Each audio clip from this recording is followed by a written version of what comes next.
வணக்கம் my dear மக்களே, கதைப்போமா? So இந்த பிக் பாஸில் நம்ம நேற்று பார்த்தது பார்த்தீங்கன்னா, திவாகர் அவர் வந்து ரூல்ஸ் பிரேக் பண்ணுறாருன்னு நினைக்கிறேன். இப்போது பார்த்தீங்கன்னா ஃபஸ்ட் டைம் பார்த்தா அந்த ஸ்விம்மிங் பூல்லேருந்து சர்வசாதாரணமாக யார் என்ன சொன்னாலும் அவர் பாட்டுன்னு காதில் வாங்காமல் அவர் பாட்டுன்னு அந்த பக்கெட்டில் தண்ணி எடுத்துகிட்டு போயிட்டே இருந்தார், ரைட்டுங்களா? அதுக்கப்புறம் பார்த்தீங்கன்னா தண்ணி அந்த டேங்க்லேருந்து தண்ணி அவர் பாட்டுன்னு போய் பாட்டில் போய் அவர் பாட்டு பிடிச்சிக்கிட்டு இருந்தார். நம்ருதீன் வந்து அழகாக சொன்னார், தண்ணி பிடிக்கக்கூடாதுன்னா அவன்லாம் ஒரு ஆள், அவங்ககிட்ட நான் பேசணுமா அப்படின்னு சொல்லிட்டு போயிட்டே இருந்தார். ஸோ அது விதிமீறல். ஸோ அது கண்டிப்பாக தப்பு. அது ஏன் இப்படி பண்ணுறாருன்னு தெரியல. அதுக்கப்புறம் வந்து அந்த தண்ணி அதான் அதை விட்டுட்டாங்கல்ல, தண்ணி பிடிக்கிறத விட்டுட்டாங்க. நிறைய தடவை மிஸ் ஆகிடுச்சு, நியர்லி 5 times மிஸ் ஆகிடுச்சுன்னு நினைக்கிறேன். ஸோ அது வந்து இந்த வாட்டி பொதுவாக ப்ரோக்ராமை விஜய் சேதுபதி அவர்கள்லாம் பொதுவாக குறும்படம் போடுவார்.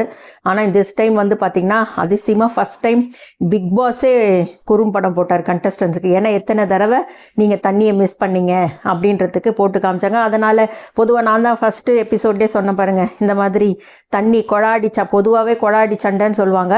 ஆனால் இதை வந்து இந்த கொழா வச்சே ஒரு கான்செப்ட் கொண்டு வந்திருக்காங்க. ஸோ இது through out 100 days 105th day வரைக்கும் இந்த கொழாடி சண்டை வரும்னு சொன்னால அதே மாதிரி வந்துருச்சு.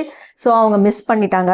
அதனால் அங்கே ஒரு கமோஷன், எல்லோரும் மாற்றி விக்கல்ஸ்லேருந்து எல்லோரும் மாற்றி உண்மையாங்க அந்த நம்ருதீனுக்கு வந்து சொன்னார். அவர் வந்து தூங்கிட்டு இருக்கும்போது அட்லீஸ்ட் சொன்ன பிறகு அது சட்டுன்னு சிவுக்குன்னு எழுந்துட்டு வேகமாக ரெடியாகி போகணுன்னு தோணல. அவர் அந்த தூக்கம் கலக்கமே போல அவர் பாட்டுன்னு லதாஜிக்காக எழுந்து ஸ்லோவாக ஒரு சுறுசுறுப்பு டக்குன்னு ஓடணுன்றதே வரல. அது கூட தப்புதில்லை. அட்லீஸ்ட் அது அதையாவது செய்திருக்கலாம்.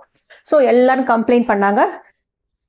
இவர் வந்து சபரி வந்து எனக்கு பிடிச்சிருந்தது. அடுத்த நிமிஷம் அவர் காலில் விழாத குறையா நான் இதை அக்செப்ட் பண்ணிக்கிறேன், இது தப்பு தான், இனிமேல் இது நடக்காமல் நாங்கள் பார்த்துக்குறோன்னு அவர் அக்செப்ட் பண்ணிட்டார். ஆனால் நம்ருதீனுக்கு வந்து அக்செப்ட் பண்ணிக்க மனசே வரலை. அவர் வந்து ஆதிரை கிட்ட சண்டை போட்டுக்கிட்டே இருந்தார். இந்த மாதிரி நீங்கள் நாங்கள் எவ்வளோ நல்லது கரெக்டாக பண்ணதெல்லாம் விட்டதை மட்டும் பேசுனீங்க அப்படின்னு சொல்லிட்டு ஒரு டிபேட் மாதிரி போச்சு. அவர் ஒரே நிமிஷத்தில் சாரின்னு சொல்லிட்டு இனிமேட் நடக்காமல் பார்த்துக்கிறேன், நீங்களே எனக்கு கொஞ்சம் ஹெல்ப் பண்ணுங்கன்னு சொல்லியிருந்தா சால்வ் ஆகிட்டுருக்கோம்.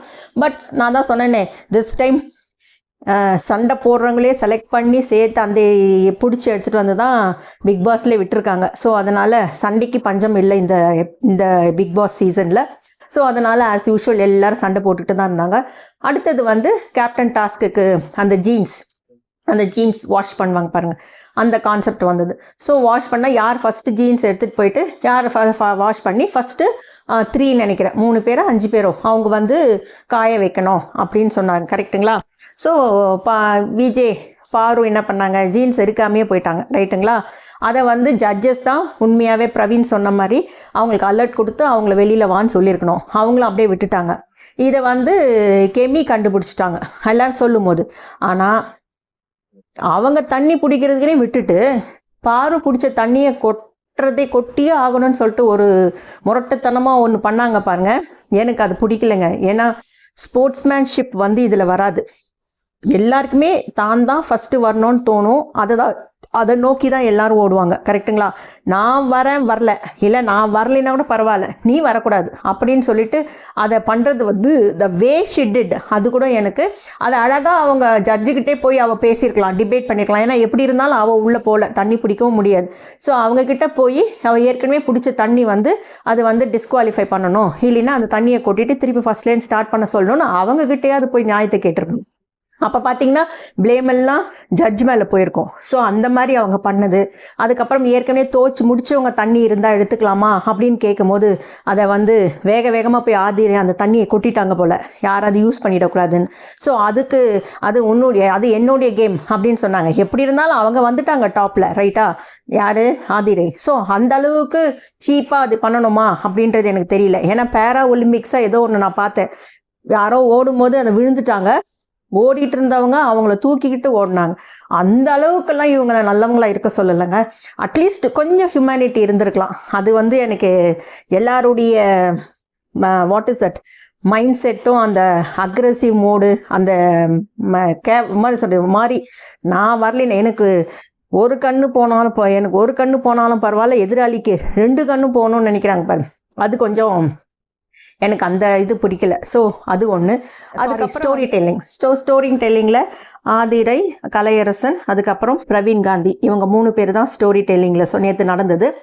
பட் பார்த்தீங்கன்னா அந்த ஸ்டோரி வந்து ஆதிரைத்து எனக்கு அப்படி ஒன்றும் இல்லைங்க. அது பார்த்திங்கன்னா அவங்க ஒன்றும் அப்படி ஒன்றும் அச்சீவ் பண்ணிவிட்டு அது பெரிய சாதனை பண்ணிவிட்டு, ஏன்னா பிக் பாஸில் ரொம்ப கஷ்டப்பட்டு பல தடுங்கள்லாம் தாண்டி ஒரு வந்தவங்களெல்லாம் நம்ம இதுவரை பார்த்துருந்தோம் பிக் பாஸில். எனக்கு என்னவோ அவங்க பிக் பாஸில் வர அளவுக்கு எனக்கு அவங்க என்ன பண்ணாங்கன்னு எனக்கு தெரியல. ஸோ அவங்க ஸ்டோரி அவ்வளோ இன்ட்ரெஸ்டிங்காக இல்லை.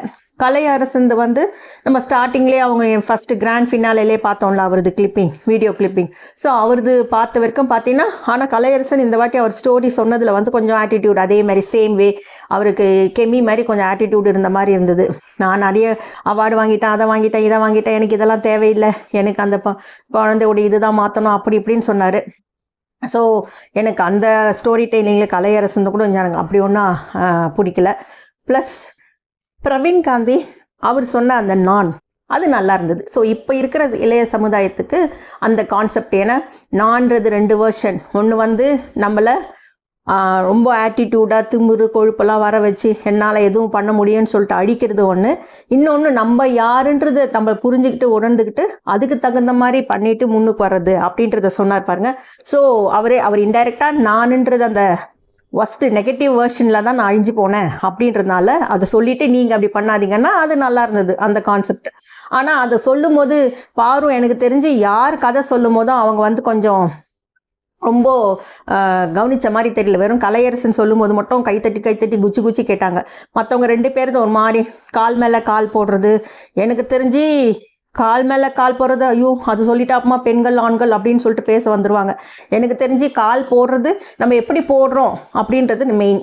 கால் இப்படி போடுறதும் இருக்குது, இப்படி போடுறதும் இருக்குது, அதை போட்டுட்டு கால் ஆட்டுறதுன்னு ஒன்று இருக்குது. ஸோ அதெல்லாம் கண்டிப்பாக அது நம்ம வந்து என் பிஹேவியர் இல்லை என்னுடைய மேனரிசம், நான் அது வந்து ஒன்றும் தப்பு கிடையாது, ஏன் பண்ணக்கூடாது அப்படின்னு சொல்கிறதெல்லாம் என்னவோ வந்து 2 நாளாக 3 நாளாக கொஞ்சம் ட்ரிகர் ஆனதுனாலே கொஞ்சம் கன்ஃபியூஷனில் இருக்காங்களா என்னான்னு தெரியல.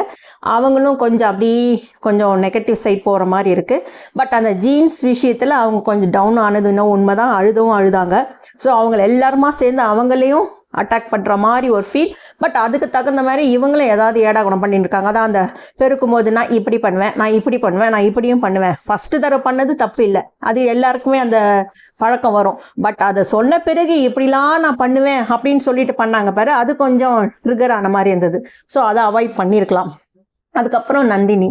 ஸோ அவங்க எல்லாம் பொதுவாக கலையரசன் சப்போஸ் அந்த தண்ணி கீழே படுக்கிறேன்னா அது மேலே கொட்டுச்சுன்னா மூச்சு அடைச்சி செத்துட்டீங்கன்னா என்ன பண்ணுறது, அப்போ ஒவ்வொருத்தர் எப்படி ரியாக்ட் பண்ணுவாங்கன்றத எல்லாரும் சும்மா ஒரு கேஷுவலாக பண்ணாங்க. அந்த FJ தான் அவர் தான் நந்தினி வந்து சிரிச்சு காட்டினார், எப்படி சிரிச்சு அந்த மாதிரி பண்ணுவாங்கன்னு சொல்லிட்டு ஒரு கால் அதை பார்த்துட்டு தான் அவங்க ட்ரிகர் ஆகிட்டாங்கன்னு நினைக்கிறேன்.